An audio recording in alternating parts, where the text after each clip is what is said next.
ये एक सवाल है जो हर दौर में गूंजता है। अगर एक बेटा नमाज ना पढ़े तो इसका अंजाम क्या होता है?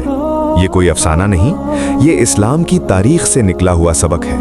वो लम्हा जब नबी सल्लल्लाहु अलैहि वसल्लम ने फरमाया, बंदे से सबसे पहले नमाज का हिसाब लिया जाएगा, और यही जुमला इस कहानी की बुनियाद है। इस्लाम में नमाज सिर्फ इबादत नहीं, ये ईमान की पहचान है। सहाबा के दौर में नमाज तर्क करना एक मामूली बात नहीं समझी जाती थी। हजरत अब्दुल्ला बिन मसूद कहते हैं, जिसने नमाज छोड़ दी उसका दीन में कोई हिस्सा नहीं रहता। ये वो मयार था जिस पर ईमान को परखा जाता था। नबी सल्लल्लाहु अलैहि वसल्लम के सामने जब एक नौजवान का जिक्र आया जो नेक आमाल की बात करता मगर नमाज में सुस्ती दिखाता था, तो आप सल्लल्लाहु अलैहि वसल्लम ने फौरन तवज्जो दिलाई।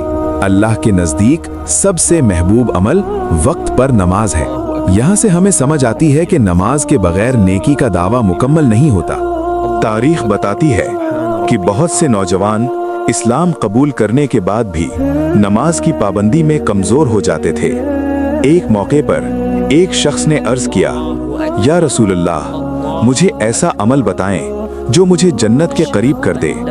आप सल्लल्लाहु अलैहि वसल्लम ने फरमाया, नमाज कायम करो।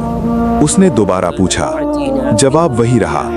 तीसरी बार पूछा, आप सल्लल्लाहु अलैहि वसल्लम ने फिर नमाज ही का जिक्र किया। ये तकरार एक पैगाम थी कि जिस बेटे की नमाज टूट जाए उसका रास्ता भी बिखरने लगता है। सहाबा अपने बच्चों को सबसे पहले नमाज सिखाते थे, क्योंकि वो जानते थे कि नमाज के बगैर तरबियत अधूरी है। यहाँ कहानी अपने उरूज पर पहुँचती है। नबी सल्लल्लाहु अलैहि वसल्लम का वो ऐलान जो रूह को हिला देता है। क़यामत के दिन बंदे के आमाल में अगर नमाज दुरुस्त हुई तो सब दुरुस्त हो जाएंगे, और अगर नमाज ही ज़ाया हो गई तो सब कुछ ज़ाया हो जाएगा। यही वो लम्हा है जहां वो बेटा जो नमाज नहीं पढ़ता असल खिसारे को पहचानता है। ये अंजाम किसी फर्द तक महदूद नहीं, ये हर दौर के नौजवान के लिए तंबीह है। नमाज किसी पर बोझ नहीं, ये रहमत है, ये रास्ता है, ये पहचान है। आज अगर हम चाहते हैं कि हमारी नस्ल संवर जाए तो आगाज नमाज से करना होगा, क्योंकि वो बेटा जो नमाज को थाम लेता है वही दरअसल दीन को थाम लेता है।